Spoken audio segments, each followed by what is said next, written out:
Good evening everyone. शुभ संध्या सबको।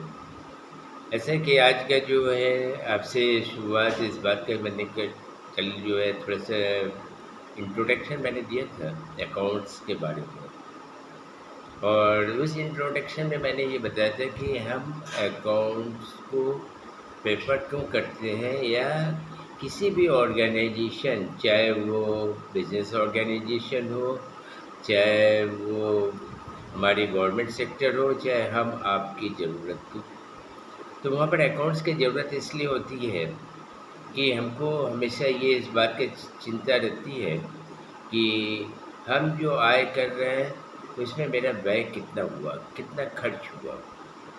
तो अब कैसे पता लगेगा कि हमारा कितना खर्च हुआ और कितना आय आया। आय तो ऐसा होता है कि बहुत से हम आप ज़्यादातर लोगों का आय जो है या तो सैलरी होल्डर है या बिजनेस क्लास है। अगर सैलरी होल्डर है तो इसको बैंक के ज़रिए में ही पेमेंट्स आती है, और अगर बिजनेस होल्डर्स है तो पूरे महीने में उनका कितना रुपया या कितना इनकम हुई है और कितना उसने खर्च किया है, इसका लेखा जोखा करना होगा। इसके लेखा जोखा के लिए सबसे पहला मैं कल थोड़ा विस्तृत में ही मैं ये भी बता चुका हूँ कि सबसे पहले हम उसको कहते हैं जर्नल एंट्रीज। अब जर्नल एंट्रीज का मतलब है कि हर दिन जो है हम लेखा जोखा कि कितना क्या मैंने बेचा, अगर मैं बेचा तो उसके अगेंस्ट में क्या मेरे को रिसिप्ट हुआ। और अकाउंट्स का नियम है debit what comes in and credit what goes out, यानी हर ट्रांजैक्शन में आना और जाना निश्चित है, और उसमें जो पैसा जा रही है, किसी चीज़ कोई वस्तु या सेवा आ रही है, तो वो जो है ट्रांजैक्शन, तो उस ट्रांजैक्शन के अगेंस्ट में जैसे मैंने कुछ भी खरीदा, आज के समय में भी कुछ भी खरीदा जाता है, चाहे ऑनलाइन हो या किसी भी दुकान में, तो हमको रिसिप्ट मिलती है। रिसिप्ट इस बात का प्रमाण है कि मैंने उसने सामान खर्च किया है, या कोई भी सर्विस के लिए भी है तो वहाँ पर भी रिसिप्ट मिलती है कि इसने इस एगेंस्ट में, इस अकाउंट में, इसके वजह से इनकी जो है ये रिसिप्ट दिया जा रहा है। तो कहने का तात्पर्य ये है कि इसका लेखा जोखा से ये हमको पता चल जाता है कि हमें दैनंदिन, साप्ताहिक, मासिक या सालाना। लेकिन याद रखिएगा कि ज़्यादातर बिजनेस हाउसेस एक साल का ही टारगेट किए हुए रहते हैं कि हर एक साल के दौरान में, फिनेंशियल ईयर इसको कहते हैं, इस फिनेंशियल ईयर में उसने कितना आय प्राप्त किया और कितना खर्च किया। इसी के बारे में फिर तो सबसे पहले मैंने ये आपको बताया कि जर्नल एंट्रीज, और जर्नल एंट्रीज के बाद फिर होता है लेजर। लेजर क्या है, एक साइड में डेबिट और दूसरी साइड में क्रेडिट। पहले भी मैं बता चुका हूँ, debit what comes in, credit what goes out. जैसा कोई भी सामान अगर हम खरीदते हैं तो सामान खरीदने में सामान क्या हुआ, आया और पैसा गया। पैसा जो गया है, अभी हमने बताया कि what goes out that is credit. तो इसका मतलब है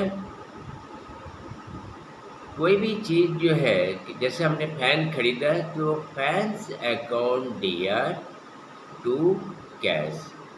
इसका मतलब है कि हमने जो है फ़ैन खरीदा, फ़ैन के अकाउंट में पंखा, और उसके अगेंस्ट में हमने जो पैसा पेमेंट किया है, तो वो जो पैसा पेमेंट है तो उसका जो है to cash.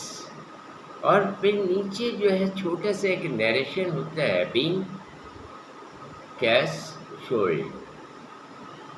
Being cash sold ये इसलिए लिखा रहता है, और अमाउंट मेरी राइट साइड में जो है दो कॉलम होता है, एक डेबिट साइड और एक क्रेडिट साइड।